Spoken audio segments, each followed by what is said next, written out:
And welcome to another Chronicles. Woo! Yay! Yeah, where's our Woo! sound effects? Dang it. Yeah, I was Oh well. gonna. I almost thought to ask you if you want to try to man Never the think of that soundboard. ahead of time. Props, sounds. Here we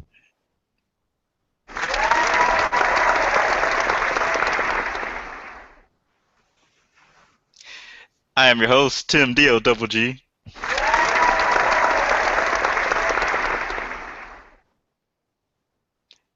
and I'm joined tonight by the man that's usually not hosting the soundboards, but he is in place of Agent 70, who's trying to make his way home from. And I'm joined by at PCN_dirt on Twitter. Thank you. Thank you. Great to be here. He couldn't make it last week, but he's here this week. hmm 70 hopefully will be joining us at some point tonight. Yeah, he Right. said somebody actually got hit by the train. It's So never there's a a good huge, thing. yeah, huge delays right now. So we'll cross our fingers and, of course, that person and their family, that they are hopefully all right. Go to our website, theclicknation.com, where you can find previous episodes of the Comic Book Chronicles and comic book reviews. It's The Click Nation. Follow the Twitter account at The Click Nation. Subscribe on YouTube, iTunes, and Stitcher Radio. Just search for the. Sorry, jumped a little early on that one. Eh, it's all right. You don't do this every week. Let's see what else. Google Plus. Search for The Click Nation. Book Chronicles on your favorite social media websites. We are part of the Cold Slither Podcasting Network, where you can find other podcasts, The Good and Terrible Show, the Wrestlecast, and much more. Just go to codeslitherpodcast.com. And we are also a part of the Comic Related Podcasting Network. Just go to comicrelated.com. The different shows that are part of their network also. Dirt's website is popculturenetwork.com. Oh, wrong one. No, not that one. That's the one I was looking for. There we go. See? You make fun of me Yeah. when I try to do the same thing. Yeah. It's harder than it looks. Yeah, the pictures are deceiving sometimes. And we record live every Thursday night, 9 p.m. Eastern Time. If you're at home and you feel like checking us out, just put us on in the background while you're doing other things. We don't mind. Oh, and also give us 5 reviews and ratings on iTunes and Stitcher. Help us move up the rankings. I think at Stitcher you get to give thumbs up. iTunes, they have the star rating. Help a brother out.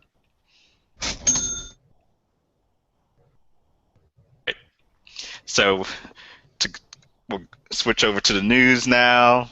We start with the cinematic news, which includes TV and movie news, which of course they're.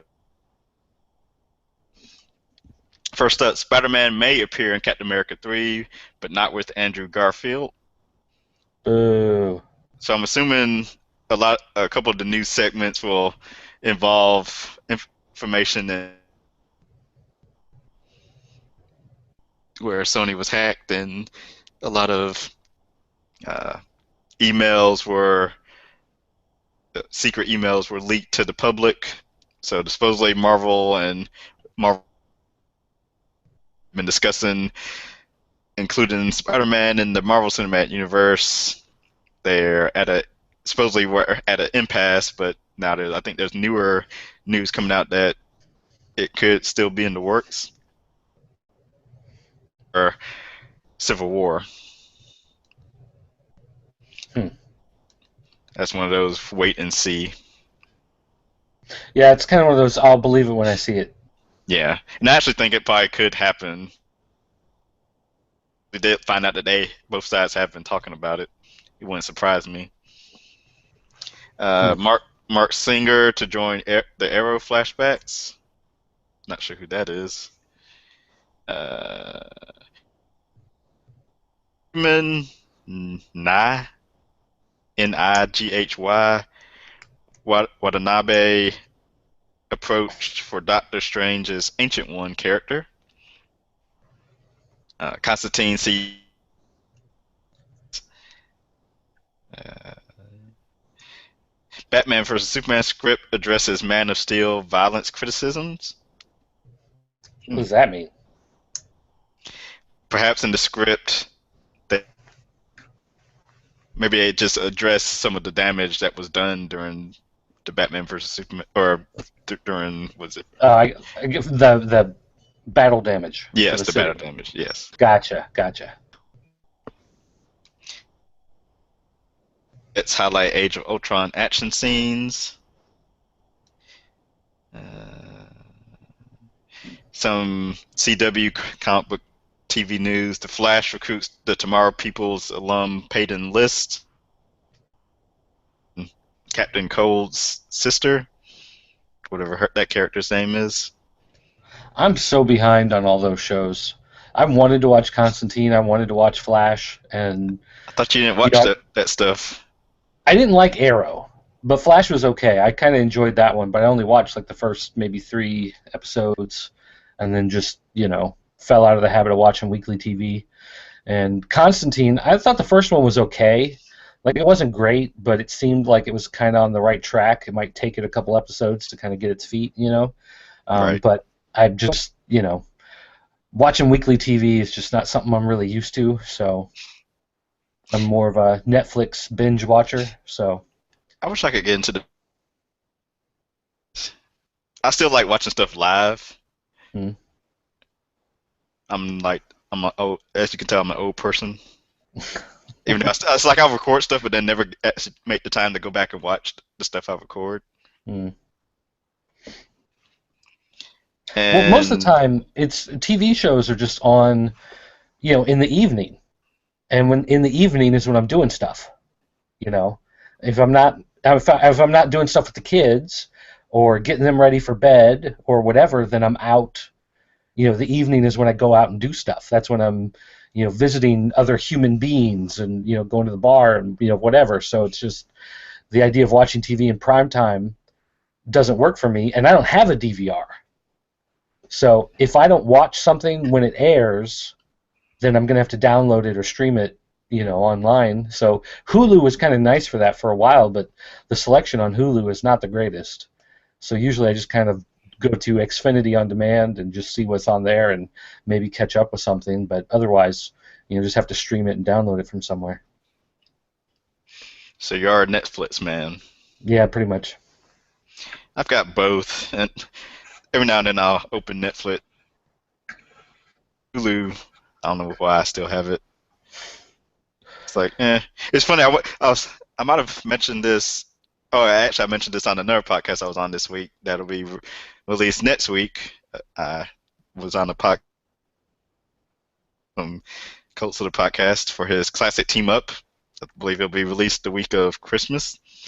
But I was mentioning how I went from having like no paying for no monthly, having no monthly like service now. Once you, I use my girlfriend's Netflix. I have Hulu. I have Hulu Plus. I have HBO Go because I pay for HBO, and I have Marvel. Oh, Marvel Unlimited WWE Network. That only gets open on Sundays of pay-per-views. I still got to go back and watch that NXT Revolution from last week that I heard so much good things about. Yeah, WWE Network has become kind of my go-to if I want to kill a couple hours, because I'll go watch an old Raw or an old Nitro, or watch the Monday Night War specials or the Behind the Ring specials. I just love watching all of that stuff. I don't watch any of the new stuff except for the pay-per-views. That's the only thing I watch the new stuff. But I can easily go in and kill a couple hours watching all the old stuff. Yeah. And since you mentioned Constantine earlier, I'm not sure if I skipped over this news set, but Constantine sees a 25% jump in ratings. So, Why?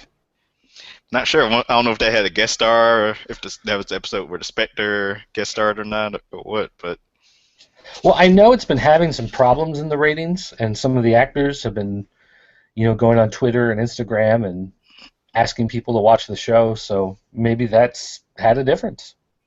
yeah, hopefully. Sleepy Hollow's Nicholas Gonzalez, Viola Davis bags Amanda Waller role in Suicide Squad. So I'm assuming either Oprah declined or just they chose Viola Davis over her. Avengers: Age of Ultron is bigger. Division's origin is confirmed.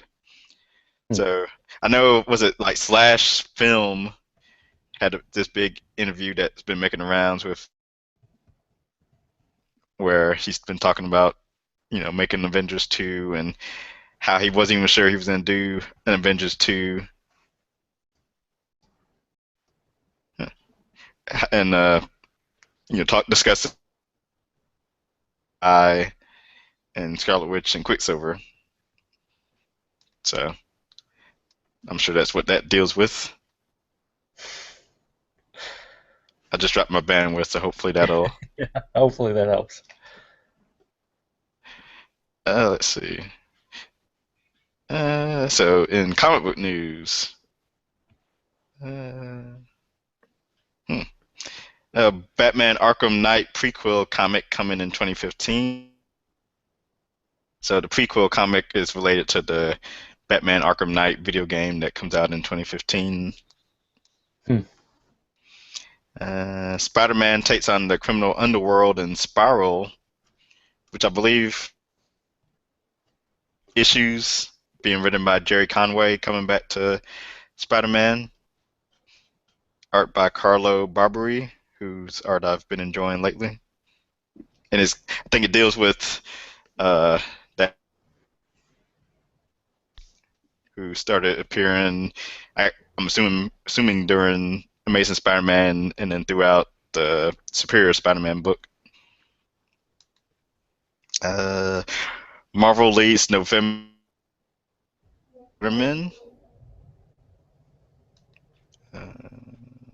It's the new 52 for all of Archie comics, as every Archie book gets rebooted to tell realistic teenage drama, and there'll be a new Archie Wade and Fiona Staples. Care to elaborate? No. I mean, it's the thing that made the Archie universe work was that it was just timeless, and you could go read a story from the '60s, and maybe the fashions weren't quite the same, but otherwise the story still worked. And this is just following their trend of trying to distance themselves from everything they've done for the last 70 years, whatever, that they've been doing comics. Now it's got to be a teen drama. I'm sure someone's going to get pregnant at some point. Someone's going to get an STD. Someone's dad's going to lose their job, and they think they're going to lose their house. And every bad 90210, Melrose Place, Swan's Crossing. I don't know, any of those bad teenage uh, soap opera things are what they're going to shoot for, and it's no longer Archie, except for their licensed stuff, is less and less kid friendly and all ages appropriate anymore. Yeah, I'm not sure what else I have to add to it. The announcement caught my. I haven't really paid attention to Archie comics. I don't think ever. I remember as a kid being aware of, Archie, and I'm Mm. assuming they might have had was there a cartoon back in the '90s Yeah, maybe? They've had a couple different cartoons over the years. Okay. So that's my familiarity with the product line. Hopefully, it leads to. Well, every time they do one of these stunts, it's it's just like every other comic publisher stunts, where it bumps it up for a month or two, and Hmm. then it just kind of drops back to nothing. And it seems like they just keep wanting to do bigger and bigger stunts, keep trying to push it up higher and higher and higher. But it never seems to last really. So I don't know. Yeah. If not ruin Saga, but I think Fiona Staples came out and said that it won't interrupt her work on that because I'm sure she's just doing like the first like 3 issues and then someone else will be on it Hmm. probably during like. And I think I realized why my internet is slow, but or not slow, but is probably like jumping around. But to fix it, I'd have to get off my Wi-Fi, which would. Hmm. We will continue on. Basically, for those who don't know and probably don't care, my old router that I've had for probably close to 10 years finally decided to die. So I got a new one this past Sunday, which is, nice newer router that has two different networks, a 2G, 2 gigahertz, and a 5 gigahertz network, and I'm on the 5. And I think I noticed last night or the night before, internet isn't as good because my laptop probably can't handle it. Hmm. So I need to be on the 2, but that would cut out our recording right now. Let's see. Okay, so we mentioned well, actually, I didn't mention, but the comic book companies, publishers came out with their March 2015 solicits this week, and the big news coming from DC was a whole Green Lantern Corps, New Guardians, Red Lanterns. I'm going off the top of my head. Aquaman and the Others, Infinity Man and the Others. Is that what the book is called? And the Tomorrow People or Yeah, Infinity People. whatever. Yeah, that. I think a couple others. Arkham Manor, which just started, is getting canceled. Yes, So but it's going to go like 6 issues or something. That's going to be it. sense just because it's set up around Batman Eternal, which also ends that month, along with Earth 2 and New Futures End and World's End. Mhm. Plus, what's his name? Jerry Duggan is Marvel exclusive, so he would have had to get off Arkham Manor anyway Hmm. because they had their little writers retreat last week. So everyone is speculating, are they just going to relaunch stuff with new number ones after the 2 month break? Is it going to be another reboot where everything is new? My thought is just, Maybe. why won't it like everything end? Well, some books like Superman, you're going to have a Superman. If everything reboots again, you'd still have a Superman and a Batman, but maybe it reboots them back to square one. You can just keep using the numbers, but those characters continue. But like with Green Lantern, maybe the rest of the core is wiped out.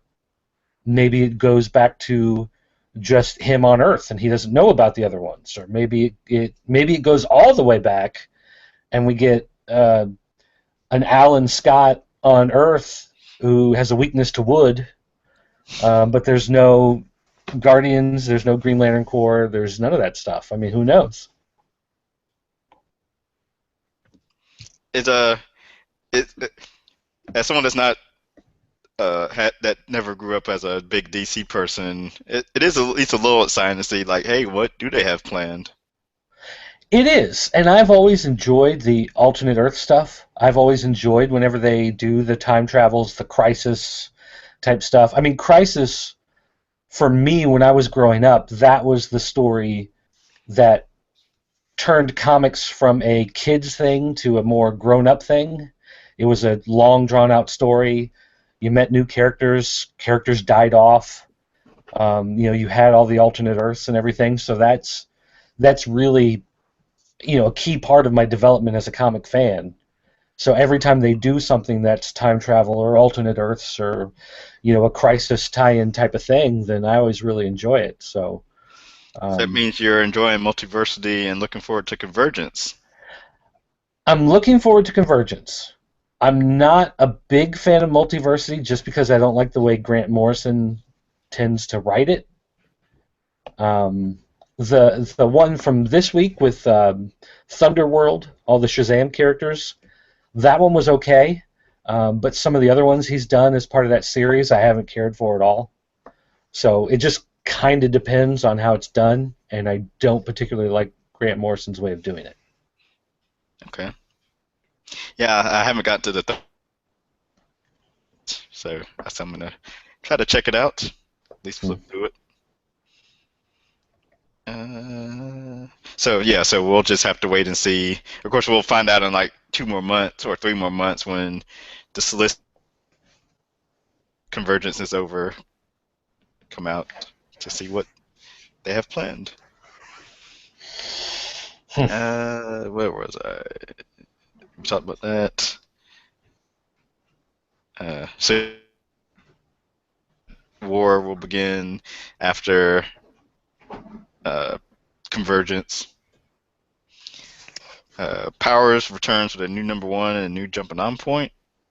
Okay, To coincide with the new show, probably. probably. CM Punk's gonna write a comic for Vertigo. Something sports in the name, if I remember correctly. Hmm. Uh, Remastered original Marvel Star Wars graphic novels coming in 2015. Yeah, have you seen the sample artwork they released for that? Mm-mm. They're recoloring the entire thing. So the old New. colors, were just like the standard old watercolor that they did in like the late 70s, where, the backgrounds would all be a solid yellow. Darth Vader would just be black with maybe some blue highlights, and they're redoing it. They're going back to the original line artwork and they're computer coloring everything Oh, so that it looks like except for the art style of the way it's drawn, it looks like a brand new comic. So it's actually pretty neat. so some colorists got some paying gigs off of that. It's kind of like what they did with Teenage Mutant Ninja Turtles, where they took the old black and white uh, Mirage Studios comics, and IDW for the last couple of years has been re-releasing them, updated with brand new coloring. And so you get an idea of what it would have looked like if it had come out, now. It's the same thing with the Star Wars ones. If they had come out now, this is kind of how it would look with that modern coloring.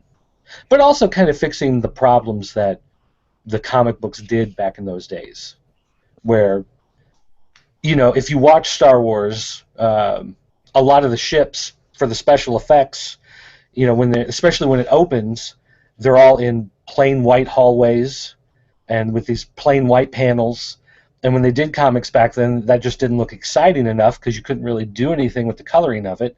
So everything was brown or yellow or a light red or something, just because they had no other way to give it some sort of look. But now, even if it's a white panel wall, they can put some reflective elements on it. They can put some sheen to it. They can put some gloss look on it that they couldn't do before. So they kind of changed things to make it look exciting because they didn't have the technology to do a nice coloring system on it. And now that they actually can, it looks more true to the actual films.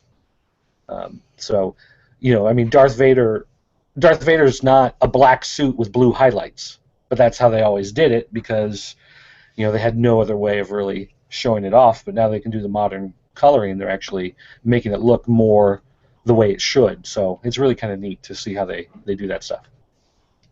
Okay. Marvel signs G. Willow Wilson to an exclusive deal. and they teased that she has a new project on the way in the future. Hmm. I say it's probably going to be Black Panther.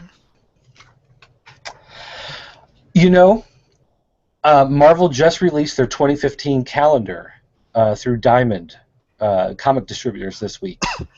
And they always do something to hype up the books that are coming out. So, like, for instance, January is Star Wars. And it shows the John Cassidy artwork for the new Star Wars. And, for Secret Wars, they have the month of Secret Wars. It's got the logo and it shows a bunch of the different characters and things like that.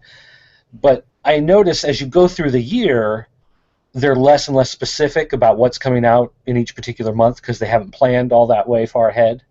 But I did notice that I think December of next year is Black Panther. And it's the old John Romita Jr. artwork of Black Panther from like 2006 or whatever when they did that Right. series. Yeah. But it made me think like, well, that's weird. Why would they choose Black Panther? He's not in the middle of anything, and they haven't announced anything. So there's got to be something on the way. So if you look at that and you think Black Panther, then that would make sense of why they would highlight Black Panther in the calendar. Interesting. That is a long. That's a long way, or a year from now to. Well, and not necessarily that December of next year is when the book would come out, but it just shows that they have something Black Panther in the works and they want people to be thinking about it. Yeah. You Put know, it. Like you said, they maybe haven't planned. Well, they just. What they. Well, it's probably not that closely tied together. Because I was going to say they just had their winter retreat. What 6 months ahead? I always I mean, wonder it's like I always wonder how far ahead. I know the retreats are stuff for the future, but like just how far ahead are they? right. Well, and if they launch the book in May or June, then by December they could be looking at a big Avengers crossover or an annual or something like that, or maybe the first trade will be coming out in December. Could So could you wonder is like maybe like the Secret War stuff, or was that probably the retreat prior to this one? And then this one would be all the stuff like for 20 like going into 2016. Because right. I'd assume they probably already had 20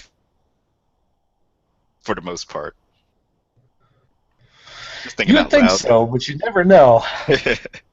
But as Marvel and DC are crossing over, so you gotta get ready for that. Hmm.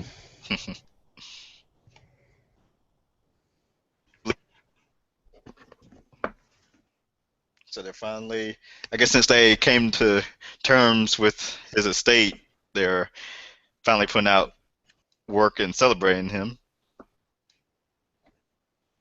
The comics we know today.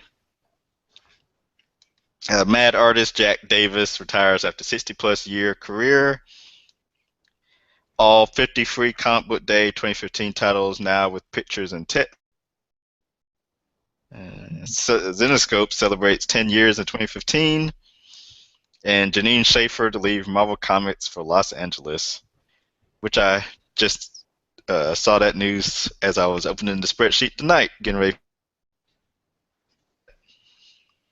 So for those that don't know, Janine Schaefer took over for CB Cebulski as the talent scout for Marvel. She's also married to DC editor Mark Doyle, and he, I guess, originally had to Los Angeles with DC, but they uh, probably listened to all his demands, and that were enough to get him to go. Because both left the Bat family to go to Marvel, they need to get someone to keep Scott Snyder happy. So since Doyle was Snyder's American Vampire editor, made him the Batman editor. And he's actually I've enjoyed the stuff he's done as the Batman editor. A lot of new projects have come out. CBR has an article up that I think came up just today that I haven't had a chance to read. Sort of highlight how there's a Bat book for every type of fan out there Hmm. to choose from. I think more like more family books should be like that. They all don't have to be the same. Offer Yeah, different spice of life. like how Green Lantern keeps doing all these big crossovers in between all the books instead of letting each book tell its own story. Yeah, I like the creators on Green Lantern. It's just I can't get in. I like Red Lanterns because Red Lanterns actually for a time was kind of off doing his own thing with Guy, but uh, but yeah, it would be nice to more than 6 months without a crossover, pulling all the books back in together again. Mm-hmm. And I say this as someone that actually kind of started trying to read the Godhead books a couple weeks ago, and it seems cool, but that's a lot to read. Yeah, it got away from me. I've got a lot of catching up to do on Godhead. Yeah, I was gonna say I know you were enjoying it when it first started. But once you miss a week, then the Yeah, next week comes and you've got a lot more to catch up on. yeah. Do your weekend reading. Ugh. Sounds horrible. I think Wednesday night is really. I can read on Wednesday night and sometimes maybe Sunday afternoon, and that's about it. Yeah, I'm taking a couple of days off work next week, so hopefully, fingers crossed, I get a whole bunch of stuff Well, done. hopefully you get at least one day off next week. Oh yeah, Next Thursday, hopefully you're off. Thursday night off too, by the way. I'm gonna try to make that catch up on my image books week. I'm so Hey, far behind on don't tell image. Agent 70 that we're taking the week off, and just send him a hangout notice. Like Yeah, 10 minutes before the show's about to start. Are you ready to do the show? What? What? our big 100th episode. Let's go. Let's see what's in the variant cover news. Oh, so yeah, these from the Matrix to the Mask. Actually, that's not the news I thought it was going to be. I know they announced something about movie variants. I thought that was for March. Whereas like a whole bunch of the DC covers are to different movie posters. Yep.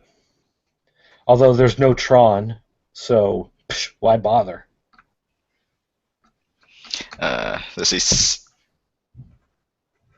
Simon Bianchi and Joe Quinones covers for Star Wars #1 for Books a Million and King's Comics. That's 59. I'm assuming variant covers so far. Jeez. Yes. That Star Wars of the 1 million what was it? Is it 1 million copies sold? I was about to say Yep. $1 million.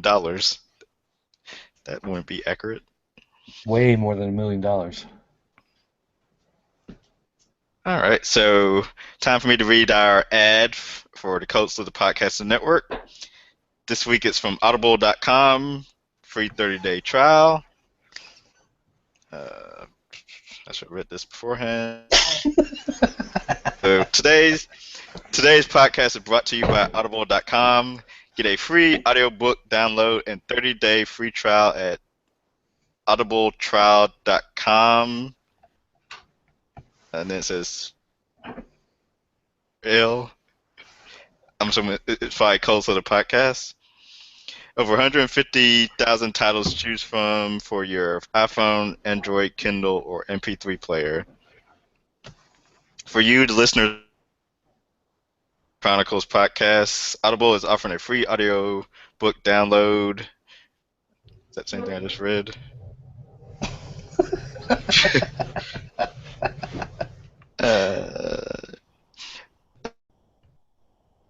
Titles are Gone Girl by Gillian Flynn, What I Know for Sure by Oprah Winfrey, Glenn Ross by David Mamet, and The Maze Runner, Book 1 by James Dashner.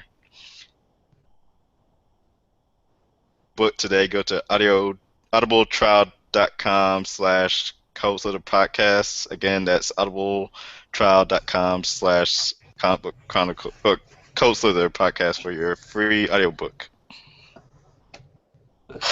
Worst live reads. And now you've lost a sponsor. Yes. Yeah, I'm at least reading it. Hey, and Agent 70 is free. Let me send him the invite. Uh,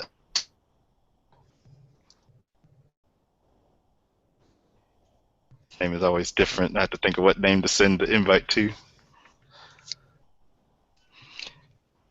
Let's give him a moment.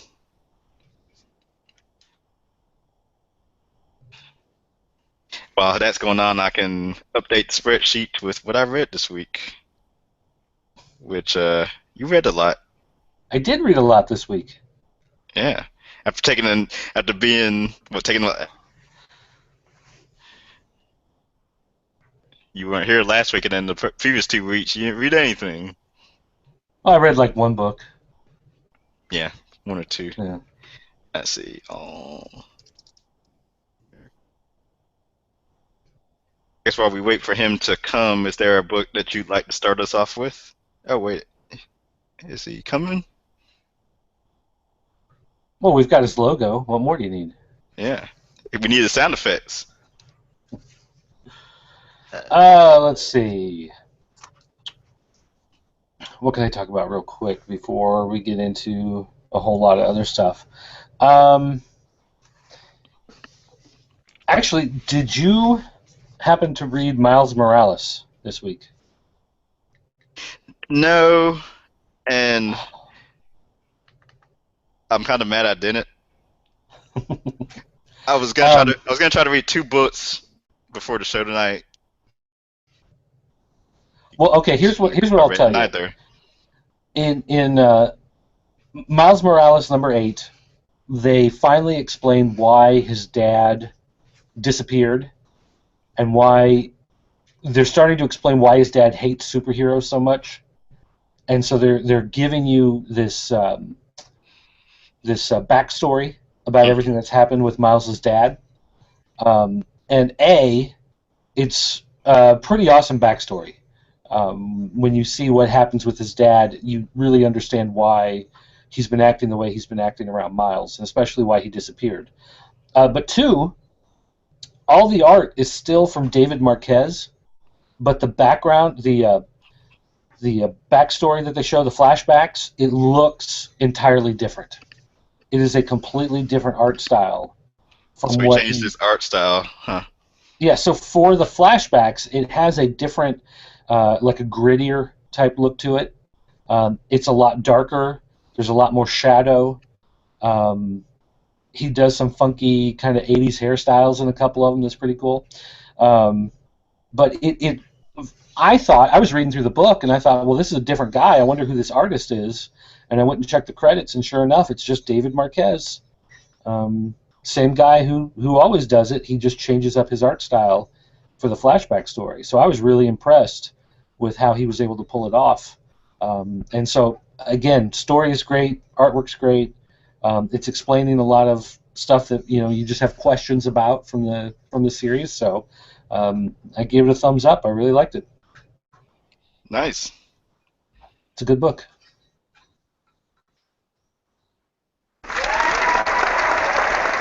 Now we can. I hear sound effects, but I don't hear talking. Yeah, we hear the sound effects, but not the. No, no voice. It's like the same problem you had a couple weeks ago. Yeah, but I think for that we kicked you off and you came back, right? I think that fixed it. But you just joined us. Yes, it should be fine. Well, that gets worked out. I will bring up Batman and Robin number 37. I haven't had a chance to read that one yet. That's one I wanted to get to that I didn't. If you've got the spoiler sound effect, There you go. someone makes their return this issue. Who could it be? Is it Bat Cow? He does not make an appearance.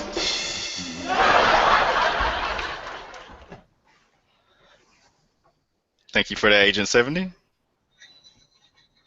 Oh, we still can't hear you. Leave and come back. Maybe that'll fix it again. And he's gone. So, Whew, I thought he'd never leave. so in Batman and Robin? Batman and Robin 37, uh, Batman and Darkseid have a little fight off over Damian's corpse. And of course, we Cyborg and Batgirl, Red Robin, and Red Hood with them. It's mostly a fight between Darkseid and Batman, and there's a lot of references made initial Justice League arc where Batman and the Justice League took down Darkseid. He's a little angry about that, bitter, you could say.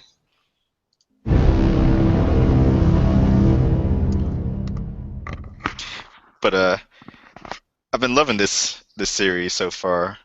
Well, the story arc. Yeah, the story arc. Hey, we can hear you! Yay! Yay!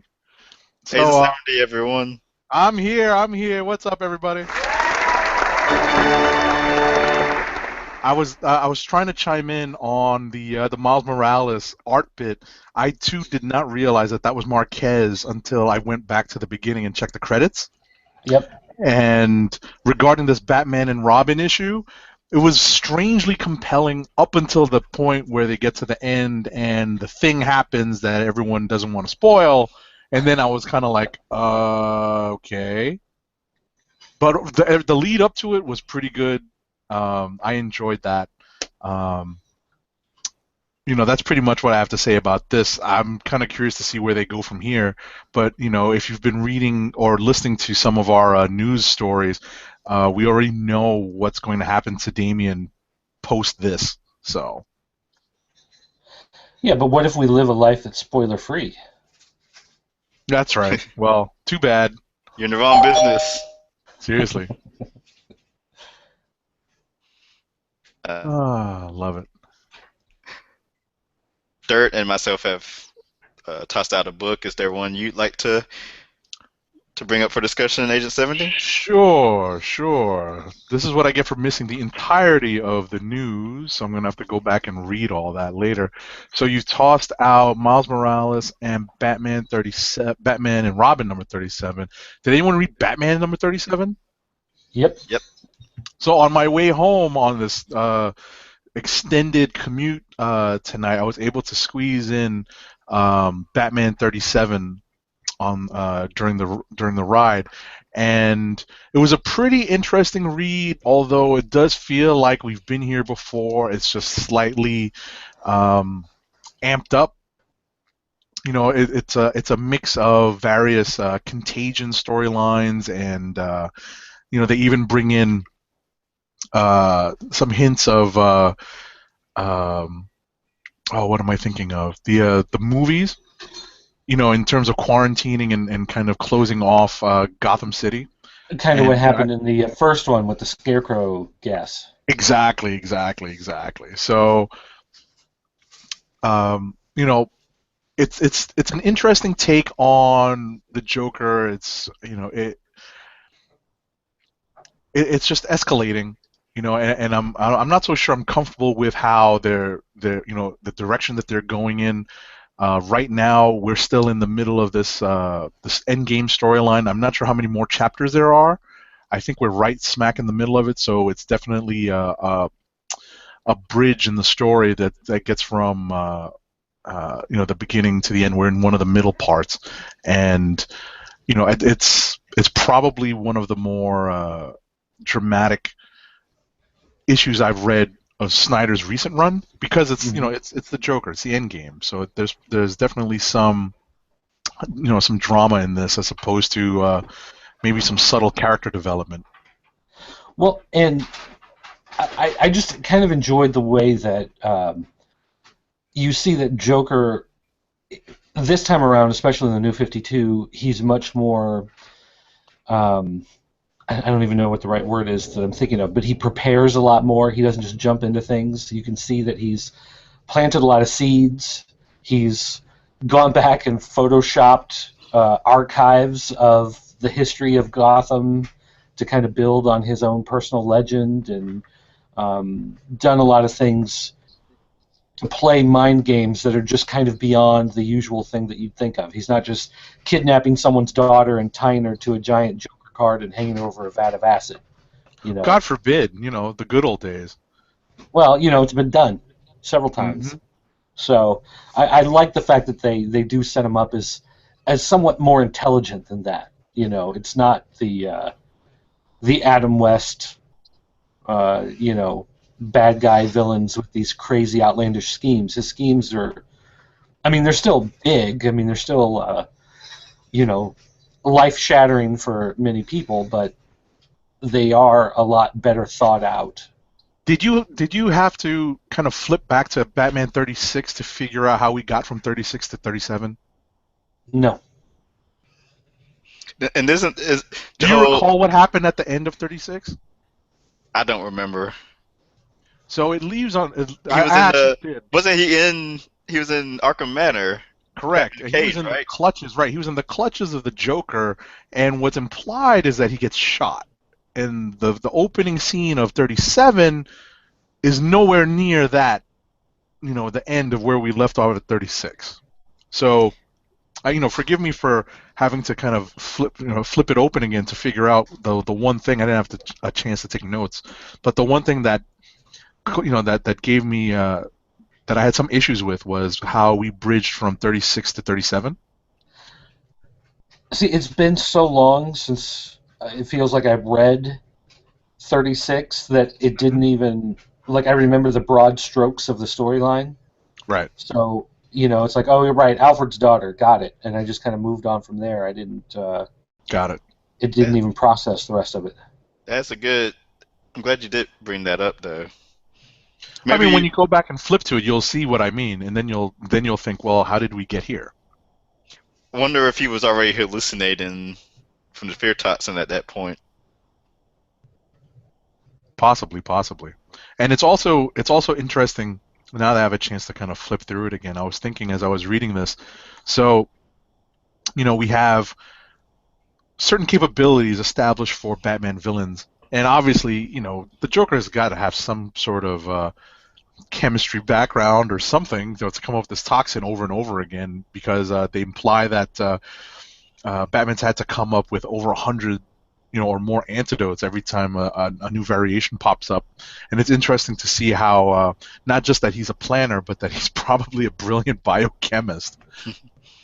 And the Azo virus that's going on in Justice League right now. Yes, God forbid we try to capitalize on the Ebola fear, right? Well, I'm sure they had this planned before all of that was happening, but I did think it was funny. I read Batman, Justice League, and Batman, Superman, and they're all running very similar storylines right now, almost as if the editors kind of forgot to talk to each other, or maybe this happened during the editorial switch or something. I don't know, but somewhere lines got crossed and everybody's doing almost the exact same thing all of a sudden. Usually that happens on Marvel and DC doing the same thing. And books in the same universe do the same thing as well. Right, now they're crossing over just in between story arcs. These must be the storylines that they figured that they would sort of lead up to their break, their convergence break, because I think this is what wraps up right before convergence, correct? Well, there's still a couple months to convergence, so okay. Well, I don't know how many chapters this is. Well, this 3 more January, February, March. Would lead up to the end. If this is a 6-part story, which it probably is. All right, there you go. So it probably does. It's just a coincidence that they all kind of have a similar storyline. All right. Let's see. Do you want to bring up Batman, Superman, since you just alluded to it, Dirt? Sure. If I can find it here real quick. Batman, is anyone else reading that, or am I the only one? I've tried reading it on and off. I didn't have a chance to read it this week. I kind of want to read it again. I, I was reading it when it first launched, but then I was like, why am I trying? A big fan of him. I read this Well, very quickly this week, so I can talk about it. But go ahead. well, I was going to say the past two issues of Batman Superman have separated out from the storylines that came before. They started a new arc, and so all of that other Jay Lee, Earth 2, time travel, is it not time travel, like all that kind of stuff is gone. So luckily, you can just start with the last issue, and it's a decent story from there forward. Um, but basically, what happens in this book is that Superman is getting his own Joker, so to speak. That's the only way that Batman can think to explain it to Superman, that this villain is his Joker. He's a new villain that they can't figure out exactly who it is, but he is a psychopath. Right. And They tease that it's another that it's another character in this issue, but it turns out that it's not. Right. They think it's Lobo. You can see Lobo's eyes and his face paint or face tattoo or whatever on the cover. I didn't recognize it, so that's why I tried not to spoil it. Yeah, he's right That's there what on I the cover. thought. That's what I thought it was. So it's not Lobo. Yeah, well, No, they meet up with Lobo, but it turns out that Lobo's not the guy they're looking for. right. I'm not familiar with the new 52 iteration of Lobo, so I did not recognize that on the cover. Yeah, that's the first thing I was like, oh, look, it's Lobo. But the story has actually been pretty good in these last two issues. And maybe part of that is because it has something to do with what came before in this series. So I could read this issue and understand what's going on. Start with the last one. Okay. Yeah, but you can pick this up. But as Dirt said, it's better to pick up the last one because I think the last one I had a pretty positive review on. Mhm. This issue, I'm still very much impressed by the art by Sayat is his last name, I believe. I could be getting it wrong. I was just looking at the credits page, but the art is is very sharp. It's definitely reminiscent. No, Ardian Syaf or Siaf, and it's very sharp. It's obviously influenced by Jim Lee's style, but it's very sharp, as I said, and lends itself to to the story. He does a good job in storytelling. There's a couple of cool panels in here, especially something that's kind of nightmarish when it comes to. There's an appearance by the lead, well, one of the lead villains, or one of the villains in the Green Lantern movie. I hate to bring up the Green Lantern movie, but every time I see him, in the New 52, I'm like, oh, he was in the Green Lantern movie, and he looks very much like he did in the Green Lantern movie. Well, because that's the way he's always looked in the comics. No, so. exactly. No, but the way they're drawing him, there's Yeah. just a certain way, like the way his hair pattern was, like, or maybe the particular shape of his oblong head, is very reminiscent of the movie. I think what I like about this story is that it is unfolding like a serial killer murder mystery.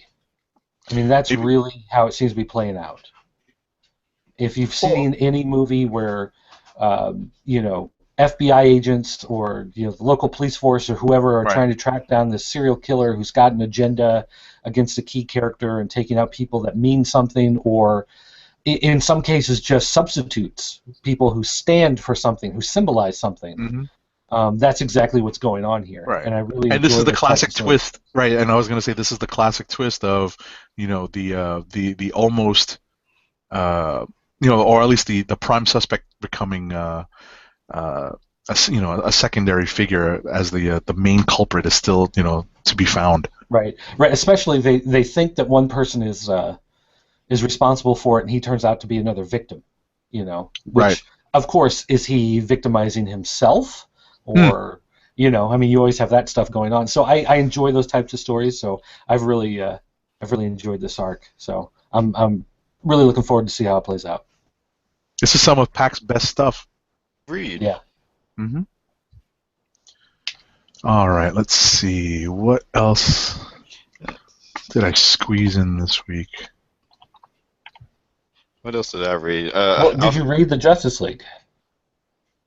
I did. I did not.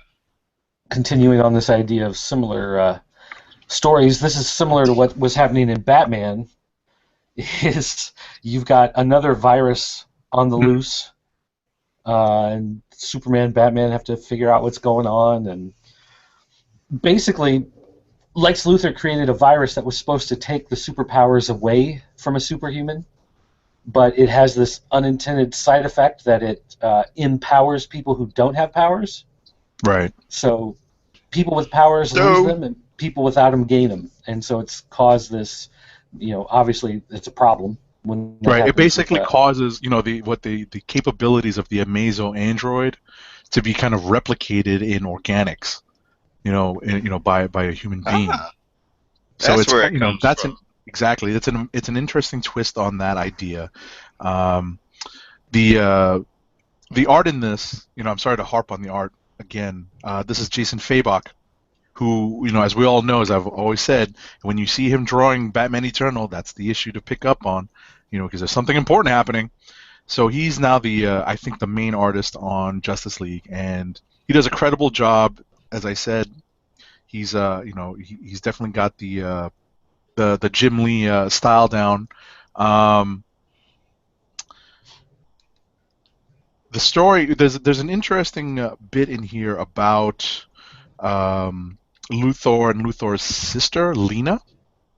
yeah. And there's a nice exchange between the two, with regards to why Luthor would even have engineered this virus. And it's an interesting take on Luthor.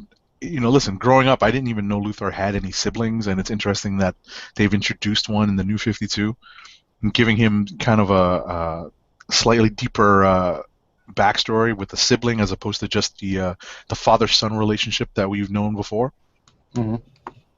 Well, and her story really develops his character because she got sick, and he tried to save her. And the way the story originally played out is you thought she was dead. Like, he tried to save her, and he couldn't save her, and she died. But then you find out later on that she's actually alive. He couldn't save her in the sense of curing her disease, but he was able to keep her alive. So she lives, but she lives as a symbol of his failure. So it's not that he has this hole where a dead person is, because you can move on from that and you can grow from that. But for Lex Luthor, he loves his sister. He tried to save her, and she's wheelchair bound or bedridden or whatever it is, and that is a continuing living symbol of the one time he failed. Oh, where have they been developing that storyline? Oh, has gosh. it been in the Justice League, or has it just been throughout the New 52? It's been in Superman books, right? Yeah, I want. It was either Superman or Action. I don't remember. Okay, that would explain why I wasn't that familiar with the character to begin with. A book here or two. Right. So that explains why I wasn't that familiar with. And I really like that aspect of his backstory that they've added there. I think that really adds something to his personality and to what drives him. It does. It does. I agree. All new Captain America #2. Anyone else read it? I did read this. I apologize for not having my list input, but I did read this. So what do you think, Tim? I liked it a lot more than the second issue, or than the first issue. The first issue. Probably because it was more action. It was Nomad and all new Foul Cap taking on this new form of Hydra, which basically just appears as basically a big group of supervillains. We've learned more about this boy that they were sent to, I guess, recover, and just like he's not what he seems. Yes, he's not what he seems, and just like Agent 70 referenced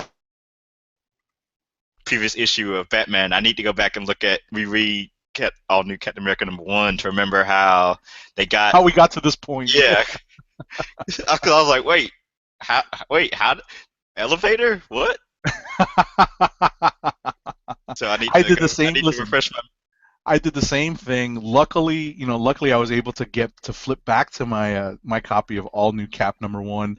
It's funny that I did it for 2 books on my ride home today, I had to kind of flash back and open up the previous issue to see where on earth we were, so that I could figure out where we are now. So we have this, confrontation between Cap, Nomad, and this group of relatively formidable bad guys, and we find out that if anyone has been reading or has read Secret Avengers, one of the locales that's played a big role in Secret Avengers, or at least in the volumes previous to the current one, I believe, a locale, a country, Bagalia. It becomes part of the story, and also, if you read the Avengers Undercover book, there you go. That's right. I forgot about that one. that's where So, I knew it from. So we have a great little guest appearance by a hero for hire. We'll put it that way, because I'm not sure if she has any other team affiliations at this point, but it's a nice little appearance. And we do end the story on a cliffhanger. And this is my biggest critique of this issue, is that last panel, Tim, that last panel seems so out of character, just too modern. I'm trying to remember how the book ended now. Let me put it this way. I think there was either a selfie or a picture taken with a cell phone. It's definitely a picture. Yeah. And when I saw that, I was like, "Oh, Remender, seriously? This is just low class. This is like low brow. It's just pandering to to the younger kids." Now, I'll also bring up, there's a lot of similarities between this and Captain America: The Winter Soldier. The movie? Yes. As far as Hydra's schemes. Oh yes, I see. And I'll just say, I don't mind it. It's very intriguing if that's actually true. No, agreed. Yeah, because I can see people complaining, "Oh, you're just copying the movies." So what? Yeah, exactly. Because we still need to see it in the comics. This time will actually make for interesting story beats for the comics. Absolutely. No, I agree. No, it's a good point you bring up. So, other than that last panel, I thought the last half of the book read pretty well. So, I'm enjoying where this is going. I wish they would have ended it one panel before that stupid picture taking. Because, if you recall, like I said, I'm not trying to spoil it, but there's a great thing that happens. It's a pretty dramatic turn of events that happens right before this awful cell phone picture. And I think if they would have ended it on that, it would have been a great dramatic cliffhanger, and a little early for that. Exactly. No, but a great way to draw us into the next issue. I mean. Yeah, well, I'm saying like the thing that happened before the picture taken. It seems right. kind of early in the series for that to be teased. Yeah, but I also think that they're trying to develop this particular character and show what his capabilities are. So we may be surprised in the next issue to see how this character escapes that particular predicament. And the artwork is really, really good on this as well. Yeah, Stuart Immonen. Oh, is that who it is? Oh yeah. I didn't pay any attention to who it was. I just started flipping through it, and I was like, "Wow, this is really good." I'm glad that's why. Because he was killing it on All New X-Men. He's just the type of artist they needed for this high profile book. Definitely. It was funny. I saw that said it today, but he was saying how it's a crime how Stuart Immonen hasn't won a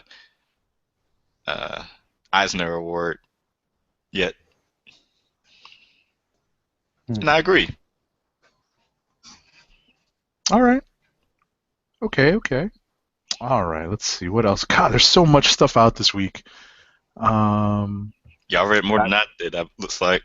I did not get to nearly everything I wanted to read this week. I can save that for later. Did anyone read Miss Marvel #10? Not yet. This Nope. was a great, fun read. This is G. Willow Wilson putting, I guess, her take on the current teenage generation. She's putting it out there. She's using Kamala Khan as a way to comment on the current teenage and maybe preteen generation, and it's pretty interesting. It doesn't come off as preaching. It doesn't come off as overly heavy-handed social commentary. It's just it was engaging to me. I had a good time reading this. There's still superhero action to be had. The inventor is being portrayed as a pretty creative and crafty villain. He does have an interesting visual. He looks like a bird, and it makes for a pretty interesting visual. And Adrian Alphona's art definitely lends to that.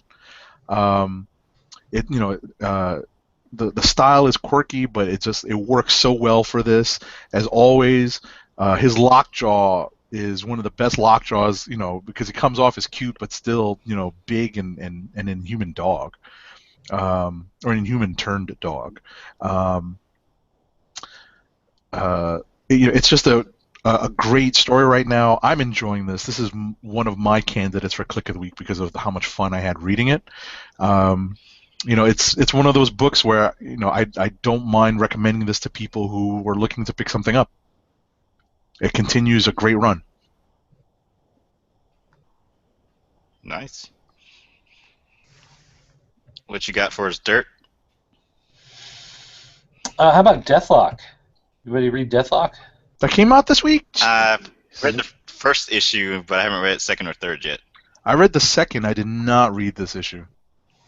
I'm really enjoying this series, and I'm not traditionally a big fan of the Deathlock character, but they've basically, taken the name really and just kind of ran with it off on their own in many respects. You have this guy who's a single father who thinks he's in this, Doctors Without Borders group, and it turns out every time he goes to help somebody, he's drawn into this plot to be this assassin, and they wipe his memory at the end of every mission, so he never remembers that he's done this stuff. And the continuing ongoing story here is that he was in a mission that killed a S.H.I.E.L.D. agent, and so S.H.I.E.L.D. is starting to get involved, and then he kills somebody else, I forget who, and Domino is brought in to eventually track him down. So right, end of last issue. Yeah, so he's caught in the middle of all these things going on, which he has no memory of, has no idea is happening. And you can just see how, these different groups are doing these, political plays against each other, basically is what it comes down to. He gets sent in somewhere to kill a bunch of guys or to save a bunch of guys or, whatever, and it's never quite exactly what you think it is with the mission that he's doing. There's always some other nefarious design going on with what he's doing. And so I like the guy. Like, I feel bad for the guy, Mm-hmm. when you see the way his life is kind of crumbling around him because he keeps having to go off on these missions and he can never quite remember what's really going on. It just feels like his life is getting away from him.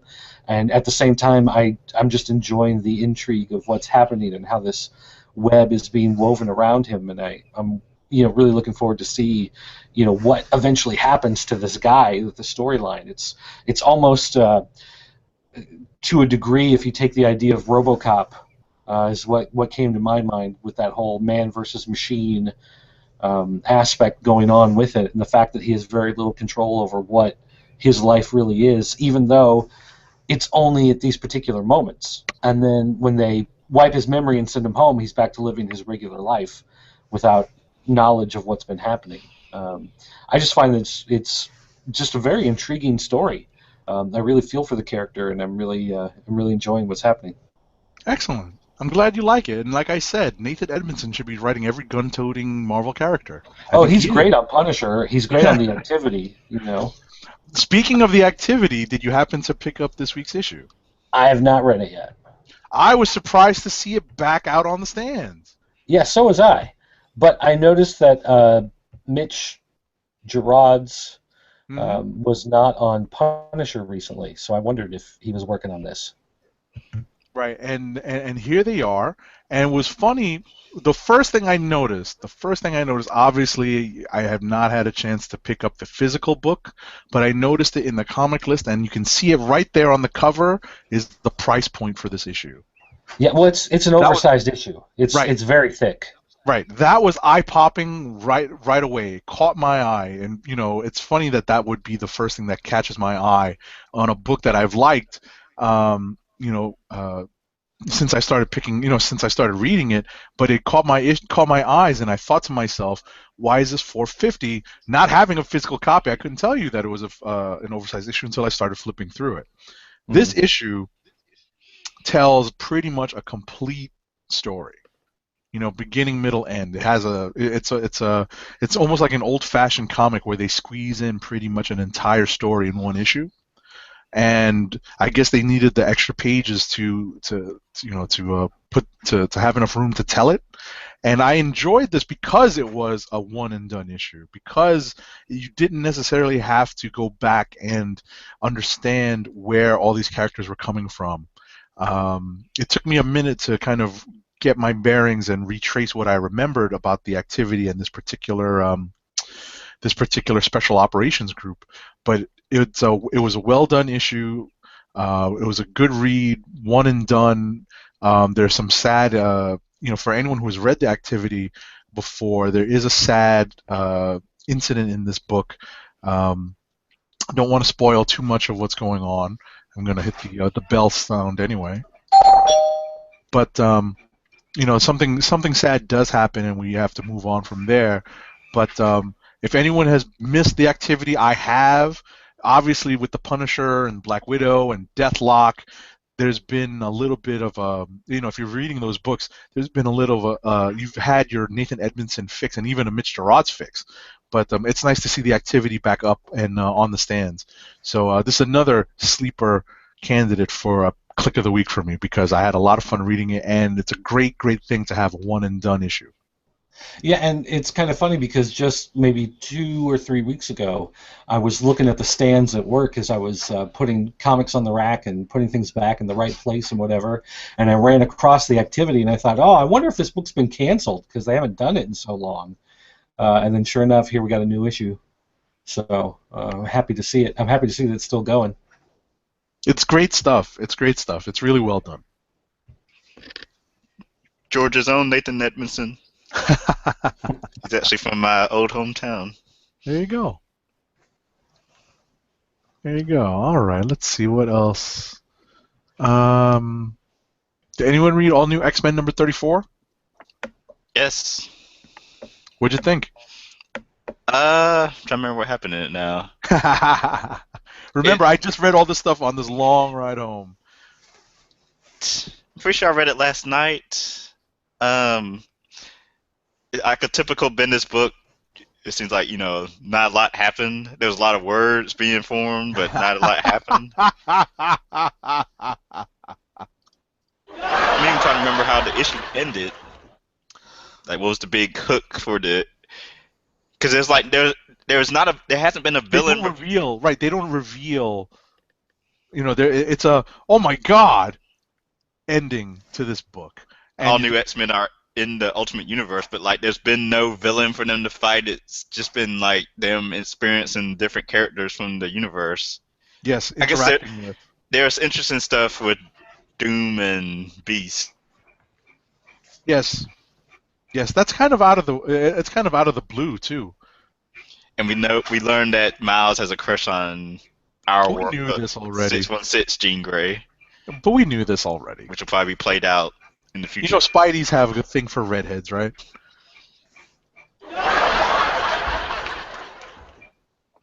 This is true. But yeah, like I said, they end the reason why you're having trouble remembering how the issue ends because it doesn't exactly end on the best cliffhanger. You know, there's nothing really dramatic happening, and there's not much lead up to it. So this is like I was saying before about I think it was the Batman issue. This is the one of the middle issues that is definitely leading us towards some sort of climax or ending. But there's not much happening in this issue per se. Okay. Are we avoiding Axis number 8? That's the last remaining book that I read. Yes. It's almost over. Yes! Wait, we gotta cheer! It is almost over, people. Next We're week, almost right? there. Is it over next week? I think so. Awesome. I saw I think there's been preview pages released, so that would mean it probably is next week. That's awesome. Thank God. Or maybe We start the new year fresh. Or maybe it is New Year. Before only like 2 books come out. Like Anyway, Star hold Wars. on. Give me a minute. I can pull up the invoice of what's shipping next week. Okay. Or maybe that's the New Year I'm thinking of. But here's the reference. They don't even reference what happened to a certain character at the end of last issue, if I remember correctly. Someone who got their head ripped off. I don't even remember. Someone. No, Axis number 9 is out next week. Look at that. Sorry to interrupt. Go ahead. Yeah. And inverted villain makes a sacrifice, but then we know he shows up in a Celestial book later on. So Yeah, we know that's not permanent. spoilers. Yeah, seriously. A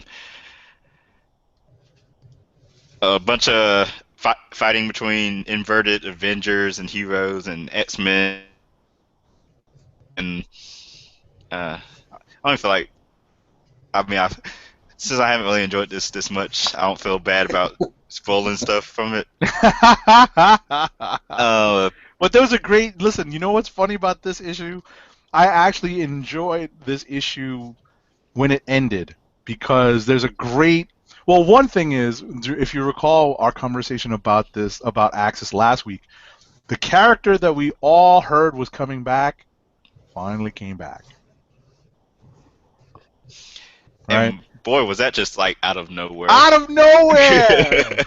Out of nowhere! Is there a tie-in issue where this character comes up, or is it just literally out of nowhere?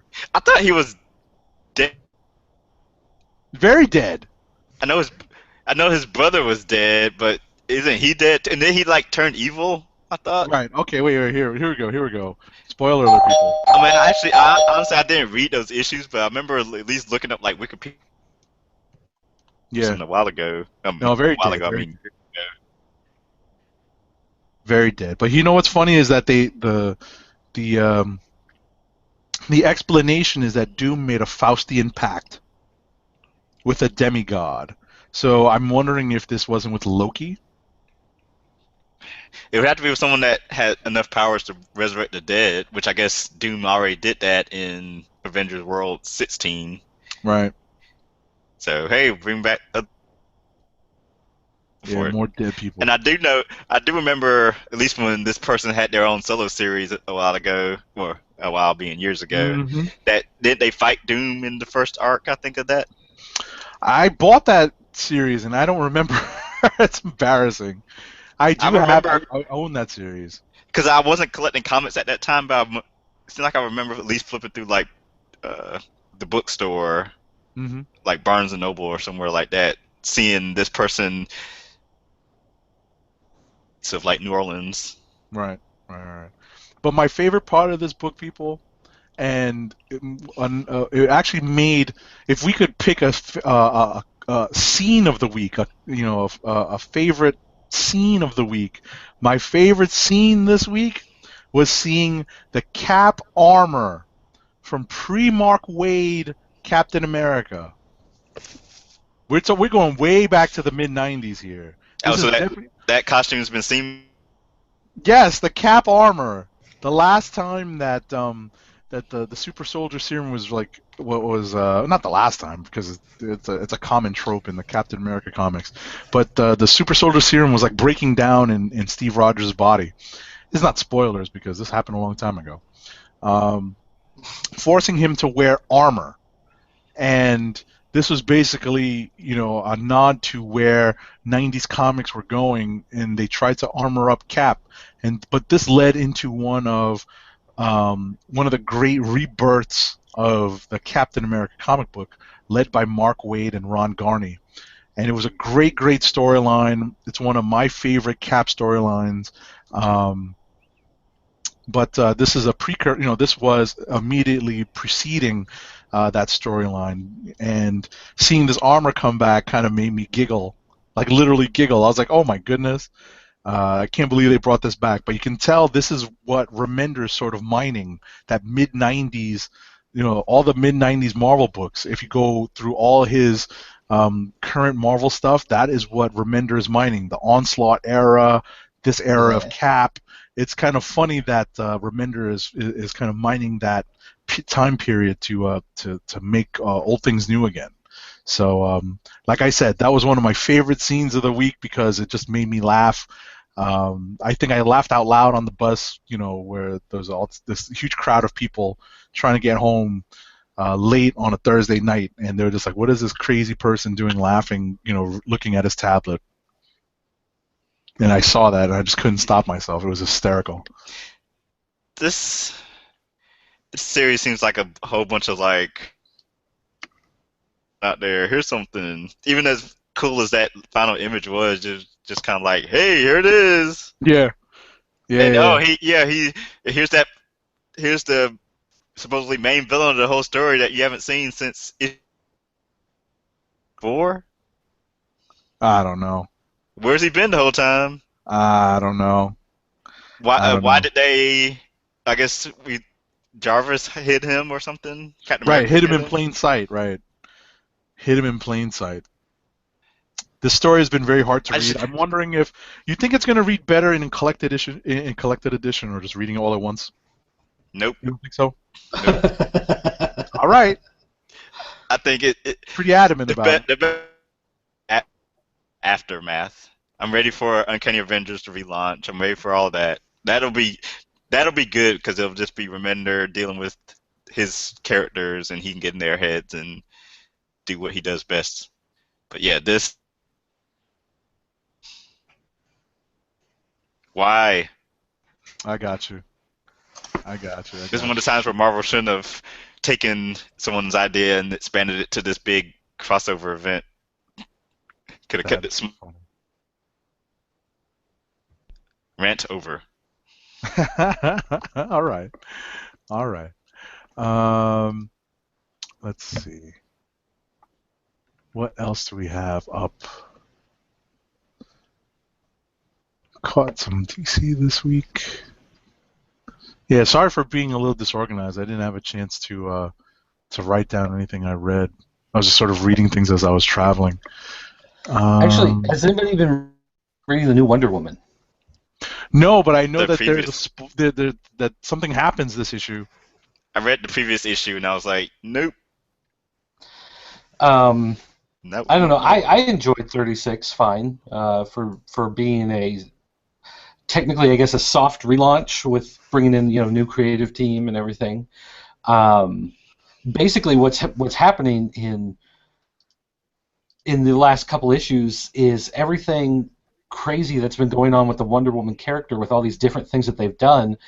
Like, everything is now, I guess, in a sense, the dust is settling on all these major changes, and now you're seeing these conflicts growing out of all these different storylines that she's been pulled into.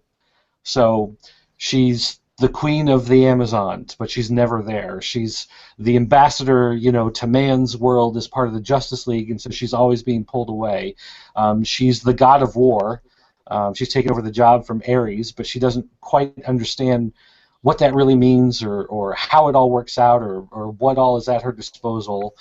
Her mother has been killed, so she's got to deal with that. She's in the relationship with Superman and having to deal with, dealing with another person outside of yourself, and like all of these different things are now taking their toll on her. And on the one hand, I kind of enjoy the way it's kind of tongue-in-cheeking itself in a bit, where all these different things are going on, and there's these different statements that come out from time to time where she's just like, I don't know, like, what's going on, or like, I don't know what's going on, like, I don't even know what's happening anymore, because of all the different writers and all the different books that she's been in, and the different crazy things that they've tried to do with the character.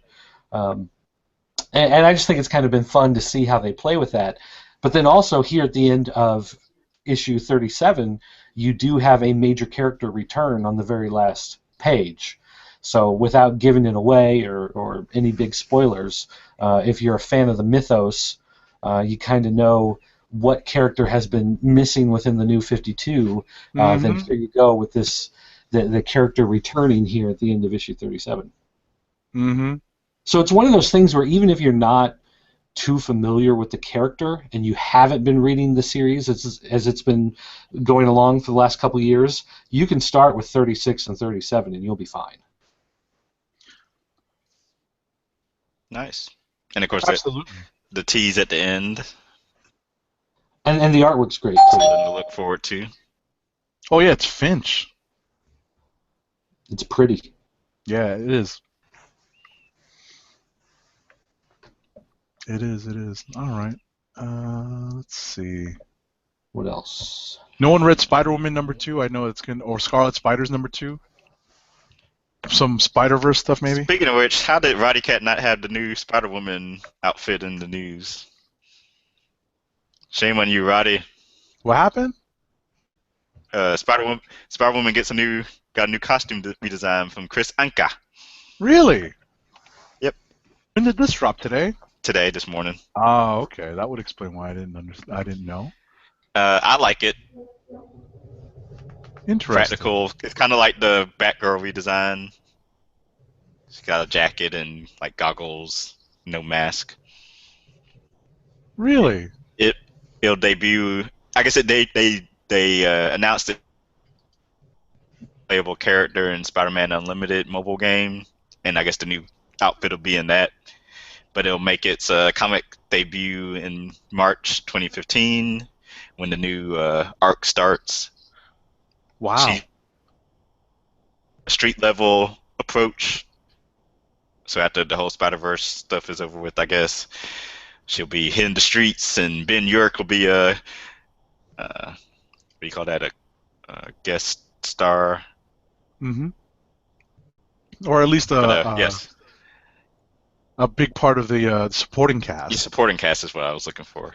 Yes. So I'm looking at the costume now, and listen, it's always going to be form-fitting because it's a female, but it's less overtly sexy than the original Spider-Woman costume, or at least the way that they've been drawing her lately.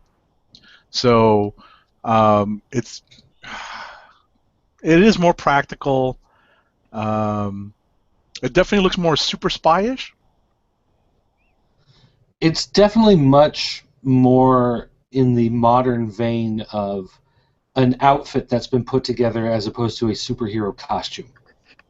Yes. Like, it looks almost like... you could put it together yourself. Well, I was going to say, it looks almost like a motorcycle rider's leather outfit that they wear to keep safe, when you're on the highway, type of thing. It looks more along the lines of these are things that you could have customized at a bike shop, as opposed to one of these, form-fitting spandex costumes that don't really make a whole lot of sense in terms of gravity and materials and, the way they just happen to fit perfectly and flow in the wind quite right. This is much more of a almost, in a sense, giving cosplayers something that they're going to be able to aim for this year at all the conventions. Yep. But I guess tell us about the issue, Agent 70. Well, I hadn't read it yet. I was kind of hoping that someone would talk about like Spider-Verse at least, so we could, cleanse the palate of Axis. Will be read. Nobody lot of read this. any Spider-Verse, so we can talk about something other than Axis. I'm gonna read Scarlet Spider's #2, but I will say I didn't enjoy this issue 1 as much as I thought I would a couple weeks ago. Right. I'll be reading it just because it's kind of a part of Spider-Verse. Gotcha. Tell us about. Let's see. Dirt read more Oh. stuff than us. Wow, Inhuman #10 was out this week? I did not read that yet. Dang. Yeah, I gotta look for that. Guardians of the Galaxy 22 was out this week. I read Fantastic Four #14 just very quickly. I don't know if I want to lead into rapid fire reviews just yet, but Fantastic Four #14, we're rapidly approaching the ending of this the storyline that's going to end this volume of Fantastic Four. We find out who the big bad is. He's literally, I'm not spoiling anything here, people, because I don't know if he existed before, but I'll ring the bell anyway. The villain is called the Quiet Man. And I'm like, really? Really, Robinson? He called him the Quiet Man, and he was in love with Sue Storm before Reed Richards got there, and now because Reed Richards stepped to Sue Storm and kicked it to her and got there before the Quiet Man did, basically he's caused the downfall of the Fantastic Four because of that. And it's insane. It's definitely over the top. It's definitely very classic comic book villain plot, villainous plot story. It's one of those types of things. But it was, reading this and having seen the big setup for the fall or the downfall of the Fantastic Four, and now this eventual rebuilding of them, it's kind of disappointing to see, kind of pretty corny motivations of the supposed big bad of this big story arc that has torn down the Fantastic Four. Who knows? By the time we get to the end of it, Doom will probably be behind all of it, but you never know. Doom will probably still be inverted though after Axis. Possibly, and I think I'm not 100% sure that that Axis has kind of touched the last part of this issue of Fantastic Four. Is kind of hard to tell, but we'll find out more in the next issue. I'm keeping tabs on it just to see how it ends.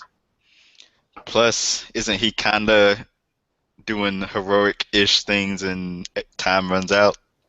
8 months future or whatever. Is he? I mean, he looks like he's trying to stop the worlds colliding, but right with the Molecule Man's help. So yeah, we'll see how. Yeah, that well, goes. Doom is in Avengers World. Right. What they've been doing, he's assembling his own superhero team because the Avengers are all inverted. That was just a wacky story to bring about the reemergence of spoiler alert. The reemergence of a supporting character from the Ant-Man mythos. So yeah, but still, it was so a he was fun doing story. good. Yeah, that was weird though. I mean, you missed, but that was out last week, right, Dirt? Avengers World. Yes, that issue of Avengers World that we're referencing. Right. So you missed our conversation about that because that was one of the more disconcerting issues because that twist came pretty much out of nowhere. We start the book doing one thing. I can't believe we're still talking about Avengers World from last week, but we started the book doing one, like reading about one storyline, and because of, the editorial mandate or the storyline mandate, we go flying into another direction to develop an Ant-Man story. It was just a very weird. From point A to point B. Exactly. No, we got to point D without getting to B and C. Exactly. Had to bring back a character from Axis. Oh, yeah. Just get him out there somehow. That's right. But, I mean, as far as I'm concerned, at least it was entertaining. All right. Glad you liked it. I'm not a purist on Avengers. I'm not as deeply woven into it, so. I gotcha. See, I'm disappointed that I didn't have a chance to read Inhuman #10 because I've been enjoying this series and I always like to mention it, and it's been a click of the week of mine for a number of weeks. So that's something I'm going to try to pick up and read as soon as I can. That's a great cover, by the way. Same here. Plus, Stickman gets to draw Spider-Man again. Yep. Are there any other I swore books you that guys was want to in the mention? review pile, but I guess not. Well, here, let me quickly talk about Future's End. You still reading it? I am still reading it. It's still enjoyable. Okay, good. Yeah, no, it's not that bad really. once you get past that initial hump, it's all right. The key thing though is that in this particular issue, they do a Terminator 2 type of reveal, where you find out that That's not Deadpool, is it? on the That's cover. funny. It's No, Deathstroke, no, right? that's 50 Sue is her name. Okay. She's the character that is believed to be Darkseid's daughter and has all Oh. of these amazing powers. Deathstroke. Forgive me for thinking she looks like Deadpool, though. I was gonna say Well, it's Deathstroke. she's She took the Deathstroke costume. DC's version of Layla Miller. Well, she's like a 9-year-old girl or whatever. Okay. But what they've done is they've established now, in the future, Brother Eye has taken over everything, and he's made like these cyborgs out of all the heroes and villains that he's captured and turned them into these crazy machines that are tracking everybody else down and assimilating them into his system. And so Batman Beyond has come back in time to try to stop this from happening. And what you find out is when he travels back in time, there's a piece of technology that travels back with him. That piece of technology was then found by Mr. Terrific, who is building the technology of the future to get into the hands of the masses and blah, blah, blah, blah. And he's developing technology off of this thing that has come from the future. And now this future technology is being interfaced by Brother Eye to set up the technology of the future that takes over the world to come back to the past. So they're kind of doing that Terminator 2 reveal where, the Terminator that gets destroyed at the end of 1, Cyberdyne Systems finds the pieces, starts doing the research, and they end up building the Terminators in the future that end up coming back in time. It's that circle of what's happening in time. So you get the reveal in this issue that the pieces that have come back with Batman Beyond are the pieces that end up becoming the blueprint for the future of what happens. So you have that nice Terminator 2 moment in the middle of this book. So that was an enjoyable little wink and nod in the So then in storyline. like 5 years, they'll do another story to reboot the whole franchise. Except when Batman Beyond goes back in time, he'll run into himself, who's been in our past hiding in secrecy. No. They'll have a crisis by then that wipes everything out. That's funny. But no, it's an enjoyable series still. I still like it. So nanny boo boo. Ah! I look at these covers. I look at these covers to Future's End and Earth's 2 Worlds End. It's like 10 plus people on these credits listed on these covers. That's like funny. good grief. Yeah, World's End was one I was gonna skip, but now that they brought Darkseid into it, I think I'm gonna go back and start reading it. Well, that one only has like 4 people. Yeah, that's almost like a normal team on that one. But like no lie, the previous issues were looking like movie credits. Yeah, because that's what you have here on Future's End with all the different writers and artists. Yeah. That's funny. Did you read Dirt? Did you happen to take a look at Multiversity Thunderworld? I did briefly. I didn't put it on my list because I didn't get a chance to read it in depth before I wanted to do it. It's a oversized book with a lot of pages in there, so I read it, like the quick skim of the entire issue, but didn't get a chance to go back and read it in depth. I didn't read it. I just got. I was attracted to the cover because the big red cheese is on it. Yeah, and it's entirely set in that world. Gotcha. And it is there. It's the first glimpse of that universe for the multiverse. Gotcha. The first opportunity that they have to see that there are other worlds out there is what's happening in this story. But the story plays out like a classic Captain Marvel, a.k.a. Shazam storyline. Right. What I was going to say is really the two things that caught my eye were the title and the cover. The cover because of the big red cheese being on it, and the title because as soon as I read this in the list of books that was out this week, all I had was Thunder Road by Springsteen, and the E Street Band in my head for like 20 minutes. Couldn't help it. Oh, I'm sorry. I don't know if they make a medicine for that or not. Ah, Thunder Road. It's one of the better ones. But yeah, if you're at all a fan of the original Captain Marvel, aka Shazam, then it's definitely one to check out because it is firmly set in that universe. Alrighty. So let's see what else. God, there's so much I didn't read this week. I mean, we can get into the rapid reviews. Yeah, rapid review time. Yeah, which will be done. Right, exactly, because we already covered so many books, and there's so many more that we just didn't get to read. I will debate my click of the week while y'all do that. How was Alice and Ada, Dirt? I'm like 3 issues through. Yeah, it's continuing on the storyline where somebody has figured out what's happening with Ada, why she's acting the way she's acting, that the fact that she's been woken up, so to speak, and that she is sentient now. And that, of course, is a big no-no in their world because once an android starts to think, they're afraid that the androids will rebel.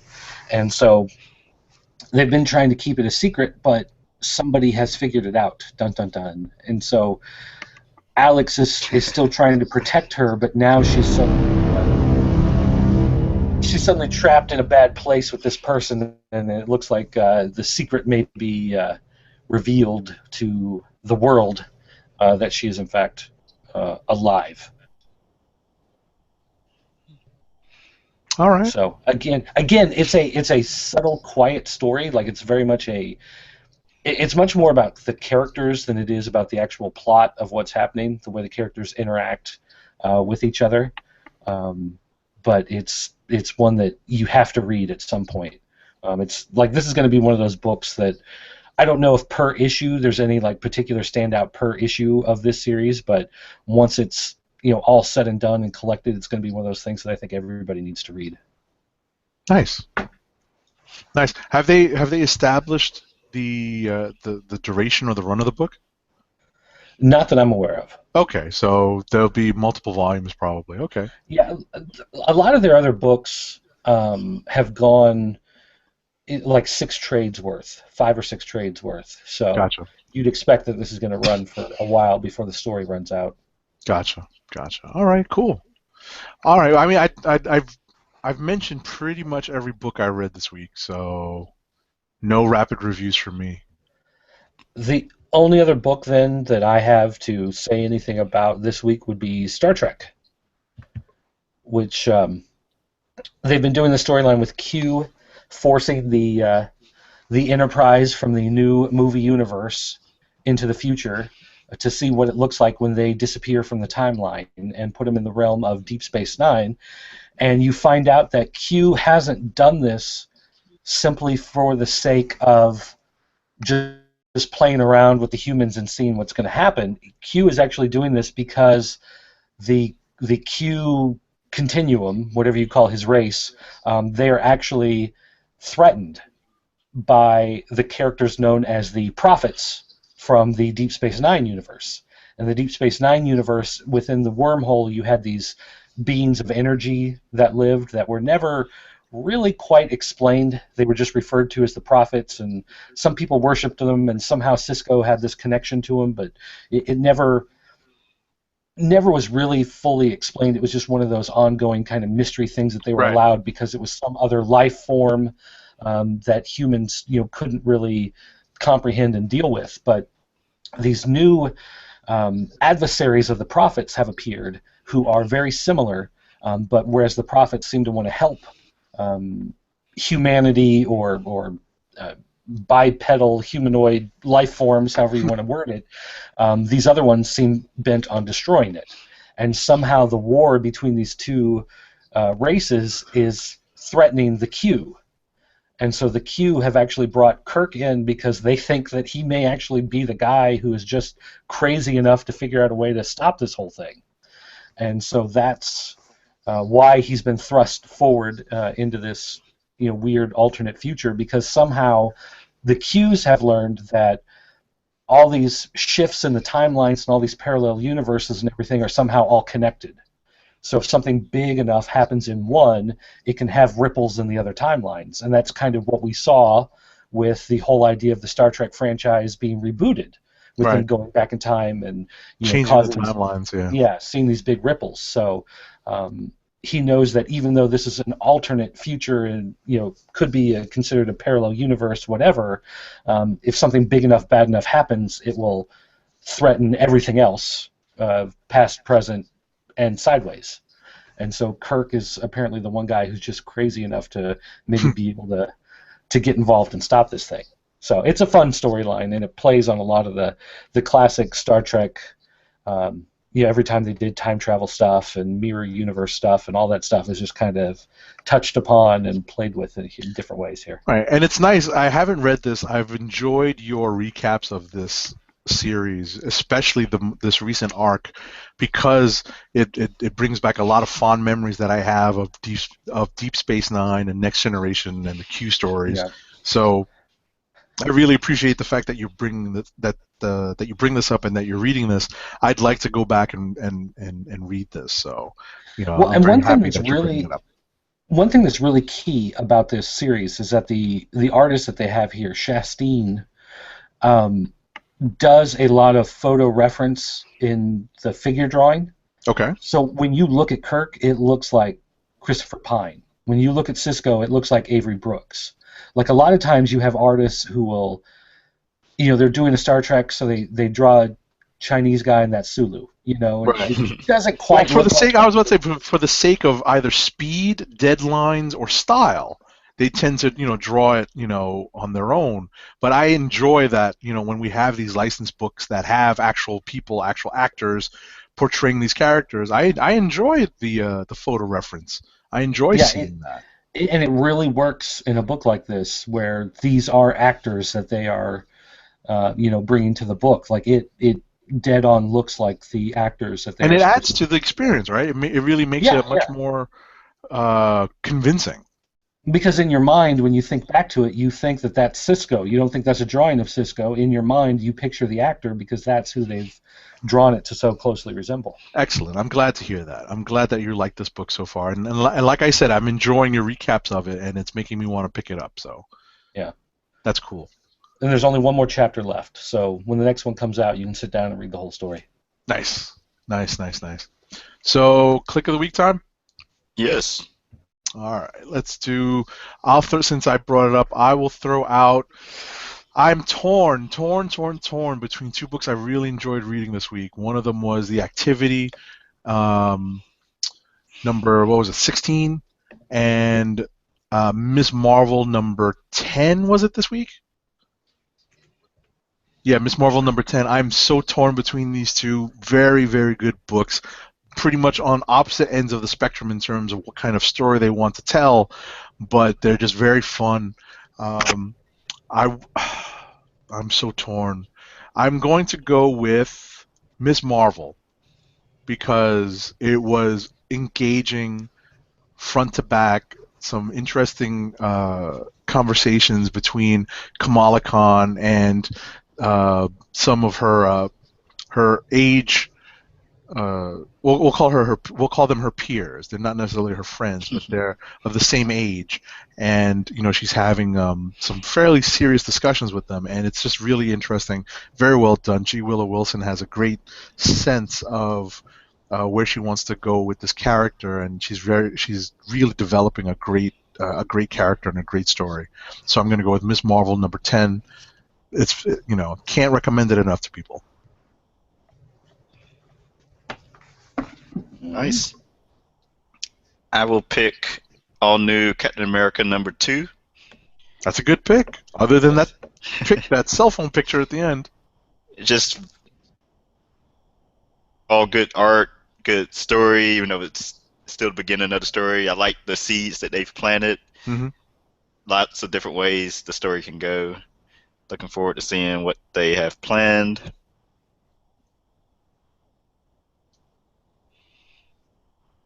Cool. How about you, Dirt?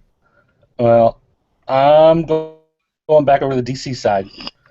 Um, I am going to go with a series that I almost gave up on completely a couple months ago.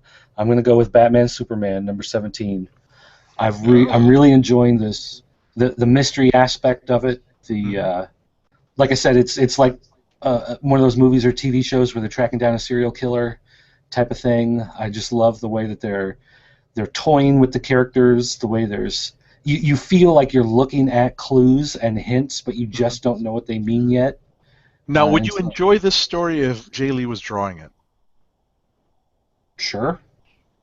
Good. I mean, I don't know that would deter me from liking it. Only because in terms of the storytelling, because I read this book and I remember some of the criticisms that the Jay Lee drawn issues had from readers. Jay Lee. I thought you said Jim Lee No, for Jay some reason. Lee. I was like, I have no problem with Jim Lee. No, Why are you Jay bringing that Lee. up? Jay Yes, Lee. Now we the all look alike. Uh, Damn it. Got to throw some schism in there, right? right. Okay. So if Jay Lee was drawing it, would I still like it? That is a tough question. Right? Because Oh, Because would Jay Lee's art translate to this kind of detail-oriented detective mystery story, I or don't would it think be it would lost in work. the muddy artwork? Yeah, I don't think it would work with Jay Lee. See? If it was So Jay Lee, if it was Jay Lee, I probably wouldn't be reading it to begin with. okay, Because that's part of the reason why I almost gave up on it a couple months ago. So, so it's funny that that Pac was writing it back then too, but he just had this kind of offbeat story, with the Earth 2, and that was just confusing to me, and I stopped reading this book a long time ago. even the Brett Booth art with the video game and Mongol and the Toy Man and Oh, yeah, I don't even remember that. even that was whatever. weird. Yeah, yeah. I'm a Brett Booth Right, fan. so it's funny Whoever that the art kind of picked up and the story sort of went along with it. Adrian Syaf. Syaf. Mm-hmm. Uh, I'm sorry if he's listening. I'm sorry I don't know how to pronounce your name, but you're Psyaps, awesome. yeah. We don't know Please yet. stay on this book forever. I'll put it out like that. Because I am enjoying Pac's other Superman book, Action Comics with Action. Aaron Cooter. Right, Mm. right. Cutter. So, like I said, it's kind of interesting to think about what the story would look like if, or how it would read if Jay Lee was doing the art, So, anyway, alrighty. All right. Before we wrap up, though, I do want to throw down. I have the list of the books that are coming out on New Year's Eve. Mm-hmm. It's what's known as the skip week, because basically these books are going to ship to your store next week, but they can't sell them for next week. They're just going to set them in a box and set them aside until the week of New Year's, and that's when they go on sale. Right. But it's only a handful of books. Abigail and the Snowman, which is supposed to be a good all-ages story. I'm actually looking forward for getting that for my daughter. All new Miracle Man Annual #1 from Marvel. Mm-hmm. We've got Batman Eternal and Earth 2 World's End. Those weekly stories are going to be going, as well as New 52 Future's End. So all your weekly books are going to be accounted for. East of West #16. So I know there are a lot of diehard fans of that book. We have a rabid fan base on that book. Isn't Shield #1 coming out also? Yeah, I was just getting there. Oh, sorry. Shield #1. You're getting your regular copy. You're getting your blank variant. You're getting your Deadpool party variant. You're getting your Scotty Young variant. There's going to be postcards. There's going to be trading cards. Postcard. Yeah. So all of that stuff's coming out, and it's also because it's a Marvel #1 and it's considered a party book that stores will be allowed to download cake toppers if they want to and go get a cake made with Shield 1 all over the front of the cake and that kind of stuff. I don't know how many stores do that. But then the last book coming out next week, or coming out the week of New Year's, the one that I'm actually looking forward to is Star Trek Planet of the Apes. And from the preview I read, it actually looks like the Mirror Universe Star Trek. The Mirror Universe is supplying arms to the apes from Planet of the Apes. Oh my I'm not goodness quite gracious. sure how it all works out, but somehow the Mirror Universe Star Trek gets pulled into the Planet of the Apes universe, and they're doing some sort of gun running. This is what it looks like. That's funny. That's funny. That is funny. So there's So, your list for New Year's Eve. right. So, gentlemen, do we know what our schedule is going to be like for episode number 100? Did we discuss this before I got here? No. Well, we're off next week. It's just a matter of if we're recording on New Year's night. Probably highly unlikely. Yeah, but the week of New Year's maybe. Yeah. Like the I second- think it's that night because it'll be that Thursday, right? Yeah. Yeah. That's Right, so- New Year's Day is a Thursday, right? Yes. Yeah. So we can come back better than ever with the 100th. I think Roddy Cat's got some ideas. He sent me an email. Mhm. So Because that would push it, if we don't do, obviously, Christmas Day and we don't do New Year's Day, that pushes it to January 8th for Right. the 100th episode. Right. I don't know if we want to go that far or if we want to have that kind of time to prepare. I don't know. we'll make sure to let you know, the fans. Yes, and we will let you listeners. guys know. We will figure this out. I was just making sure I didn't miss the conversation. Oh no. So I want to thank everyone for tuning in live to tonight's show or on tape delay. Make sure we should go to the website theclicknation.com. Follow us on our individual Twitter accounts. I'm at TimDOGG98 and at theclicknation. Agent 70 is at agent_. Dirt is at PCN_dirt. Roddy Cat is at Roddy Cat and at News Nerds Need. And that is it. We'll be on a hiatus for a couple weeks. Want to wish everyone a happy holidays. Enjoy the time with family and friends. And join us back Merry for Christmas. episode 100, whenever that is. Happy Hanukkah. Happy Kwanzaa.